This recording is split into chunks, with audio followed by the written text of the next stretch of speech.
हिंदी कक्षा में आपका स्वागत है। और आज हम आपको बताने वाले हैं अर्थवर्ण और उनका प्रयोग। तो देखिए, पहले हम ये ऋ पर बात कर लेते हैं कि ऋ जो है ये एक स्वर है और इसका उच्चारण री की तरह होता है, लेकिन र जो है ये एक व्यंजन है। इसे हलंत कर दीजिए तो ये व्यंजन हो जाएगा। अब इसका हम प्रयोग ऋ का जो करते हैं, जैसे कृषि है। अब देखिए नीचे ये कै के नीचे ऋ की मात्रा आ गई है और ये मात्रा इस तरह से लगती है, यानी इसमें जो ये खिंचा हुआ है, कै के बीच में जो डंडा खिंचा हुआ है ये इस पर ये लग जाती है, इस तरह ना। अब देखिए उदाहरण ले लीजिए, जैसे ऋग्वेद है तो इसमें पूरा री आ गया है इस प्रारंभ में, और ऋण में आ जाता है पूरा। लेकिन जहाँ नहीं आता है वहाँ पे इसकी मात्रा इस प्रकार से लगती है, जैसे कृष है, ऋता है, इसमें भी ऋ आ रहा है पूरा, वृष है, कृष्ण है। तो इस प्रकार से इसका प्रयोग होता है। और रै का जो उच्चारण होता है वो स्वतंत्र रूप में होता है। जैसे रै का उच्चारण आप देखिए, रिम, रिश्ते, परिणाम, राम, रिक्शा, शरीफ, रियाज, परिसीमा, इन सब में आप देख रहे हैं स्वतंत्र रूप से रै का उपयोग हो रहा है। अब देखिए का, खा, गा, घा, ये क्या है? व्यंजन हैं। लेकिन इन व्यंजन में क्या है? प्लस ए, यानी स्वर ए जो है वो छुपा हुआ है। उसे मिलने के बाद ही तो ये पूर्ण वो बने हुए हैं, यानी आ की सहायता से इन्हें बोला जाता है। अब इन्हें अगर हम निकाल दें इसके स्वर को तो कैसे हो जाएंगे? का, खा, गा, घा, इन्हें हलंत कर देंगे तो इनका स्वर निकल जाएगा, ये हो जाएंगे स्वरहीन। तो कै का प्रयोग पे पहले बात करते हैं। देखिए का, इस पे हलंत लगाया हमने, ये व्यंजन हो गया। व्यंजन तो है ये पहले से भी, लेकिन अब बात आती है आधा कै। आधा कै हम ऐसे भी कर देते हैं कि इसमें हलंत लगा देते हैं का में, तो इसे आधा हो जाता है। लेकिन आधा का हम ऐसे लिखते हैं, ठीक है। और ये का जो है ये पूर्ण है अपने आप में, इसमें हलंत नहीं है। जैसे हम लिखते पक्का। अब देखिए इसमें का और का दो जगह बराबर आ रहा है, तो ऐसे जो एक ही वर्ण ये दो बार इस तरह आधा और पूरा आता है उसे द्वितीय कहते हैं।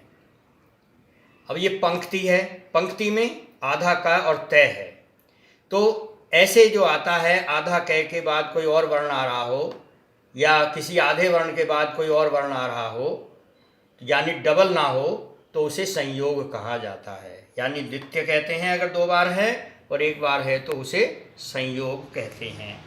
अब अर्धवर्ण का प्रयोग क्यों होता है, बात ये आती है।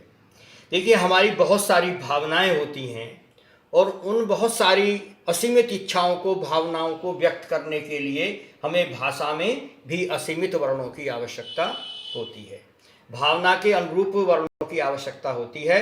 तो जैसे हमारी भावनाओं का निर्माण हुआ है वैसे ही हमने अपनी भाषा में वर्णों का निर्माण भी किया है, ताकि हमारी भावनाओं को उचित रूप से व्यक्त किया जा सके, इसलिए अर्धवर्ण का प्रयोग होता है।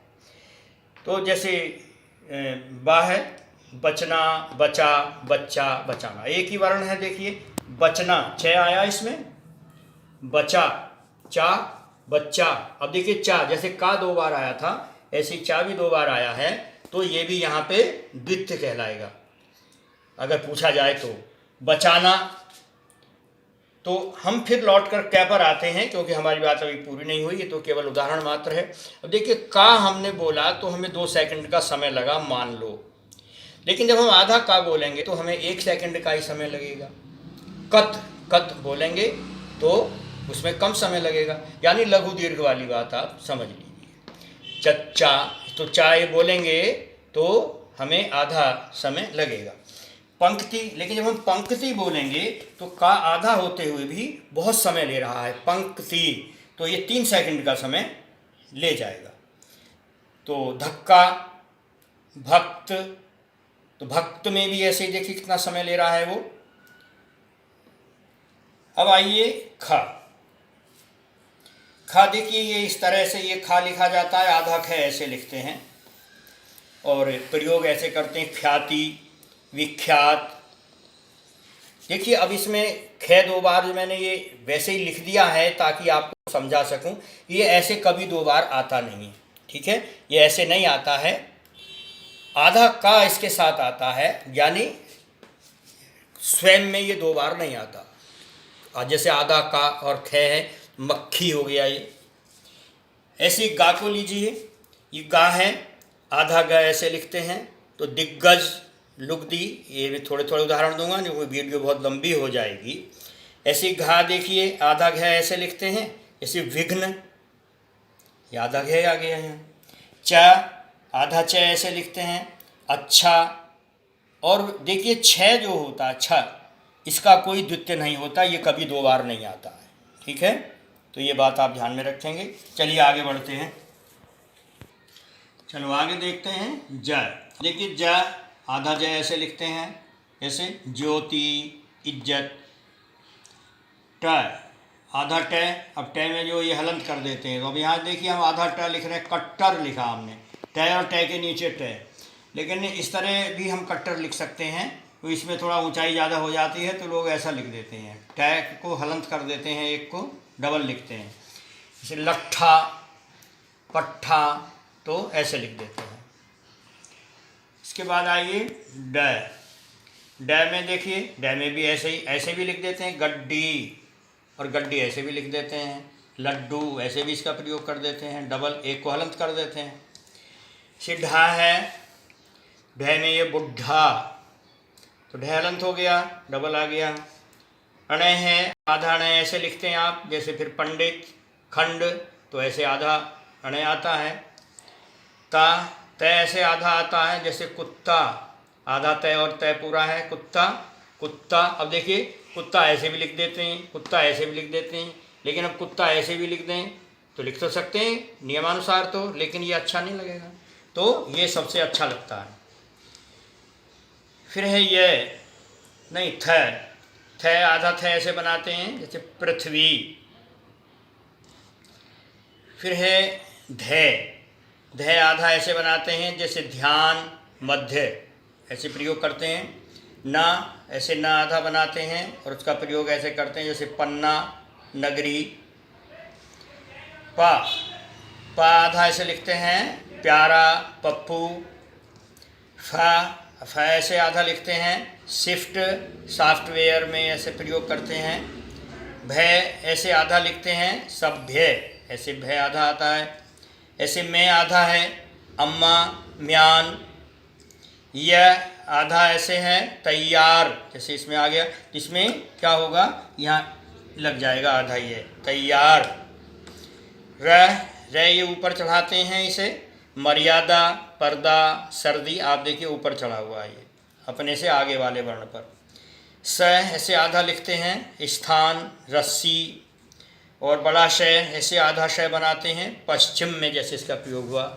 ऐसे है आधा है, ये ब्राह्मण है, देखिए इसमें आधे है का प्रयोग है, लग रहा है जैसे पूरा हो, लेकिन ब्राह्मण, पहले ब्राह्मण, तो पहले है बोल रहा है, बाद में मैं बोल रहा है, तो मैं पूरा है आधा है। क्ष छत्री है, तो लक्ष्मण, लक्ष्मी, ऐसे इसका प्रयोग हो जाता है। अब देखिए कुछ उदाहरण और मैं दे रहा हूँ, इसमें सब तरह के शब्द आ जाएंगे, तो आप देख लेंगे जरा। सख्त, देखो आधा ख, कत्था आधा तय, कन्या आधा न, प्यार आधा प, प्यास में आधा प, पक्का में आधा क, ये आ गया यहाँ। मम्मी में आधा में और पूरा में भी आ रहा है। तो मैंने बताया था जहाँ पे ये 2 बार आता है ये द्वितीय कहलाते हैं, यानी 2 बार आना, और जो 1 बार आता है तो उसे संयोग कहते हैं। त्याग आधा था, स्वास्थ्य में आधा स, देखिए 2 बार आ रहा है, यहाँ भी आ रहा है, लेकिन है अलग अलग। जन्म आधा न, तख्त में आधा ख, जज्बा में आधा ज, 11 में आधा ग, स्वाद में आधा स, म्यान में आधा मैं, क्यारी में आधा का, लंबा में आधा मैं, रिक्त में आधा कै, और निम्न में आधा में। तो हमने आपको ये बताया कि इनकी आवश्यकता क्यों पड़ी, कि हमारी असीमित इच्छाएं हैं, भावनाएं हैं, उन सबको व्यक्त करने के लिए हमें शब्द चाहिए, और उन शब्दों के लिए हमें वर्णों का निर्माण चाहिए, तो इसलिए ये सब चीज़ों की आवश्यकता पड़ी। और इस प्रकार से इनका प्रयोग किया जाता है। मैंने हर एक का आपको प्रयोग करके बताया। चलिए, चैनल को सब्सक्राइब करें, लाइक करें, शेयर करें, कमेंट बॉक्स में अपने कमेंट डालें। और आज इतना ही, धन्यवाद।